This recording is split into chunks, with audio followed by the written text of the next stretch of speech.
Welcome back.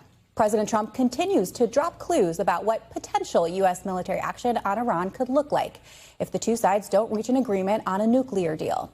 This morning, NBC's Monica Alba asked the president about the possibility of military action, while reporters were being escorted out of the president's event with U.S. governors. Take a listen.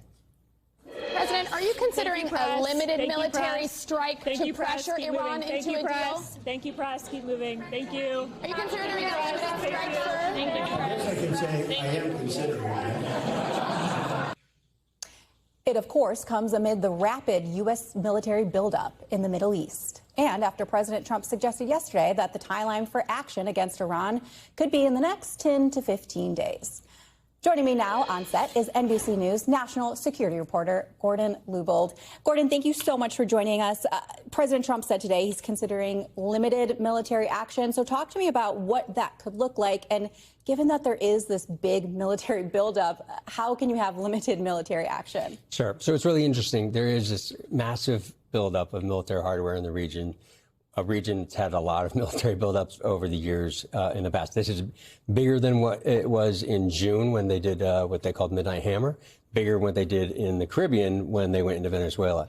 What's most striking about these are that there's the capability of F-22 Raptor jet fighters, F-35s. So what's interesting is this gives a range of options, as I think everybody's been reporting, that the president could go small, medium, large, kind of a little bit Goldilocks, not to make light of it. But so what I think he's hinting at there is the possibility of, limited strikes against certain sites to kind of nudge along the nuclear deal that he actually would like that. So what kind of targets could the United States actually strike? Right. So as NBC reported some months ago, the Israelis really would like to go after some of the ballistic missile sites in Iran.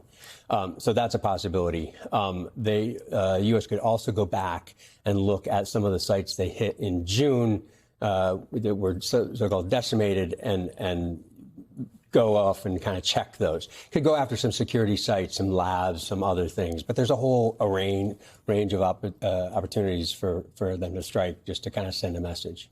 And the president has talked about 10 to 15 days being a timeline. He loves to talk about a 2-week time frame. How realistic do you think it is that there will be a decision made in the next 10 to 15 days? This is, I would say it's very hard to discern from this. Let's remember that in June, he said, I'm going to think about it for a couple more weeks. And then within a few days, he did the strikes of Midnight Hammer. So, that's why we're all kind of on tenterhooks to kind of see what he may or may not do.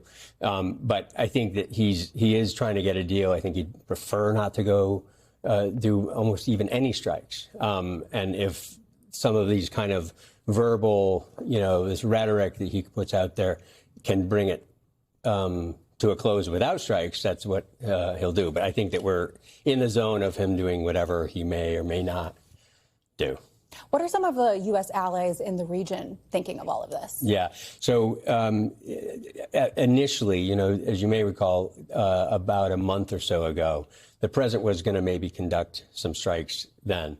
The Israelis, others in the region were not prepared for what could come in retaliation from Iran. And so since then, some of those air defenses and others and more capability have been kind of put into place.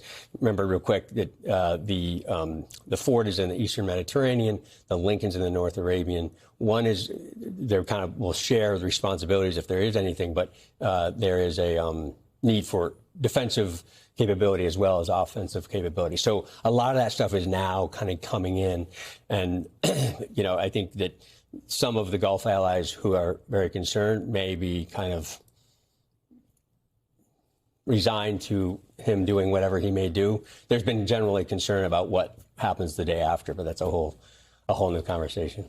A lot to look out for. Gordon, thank you so much for joining us. Thanks, man. We thank you for watching. And remember, stay updated on breaking news and top stories on the NBC News app or watch live on our YouTube channel.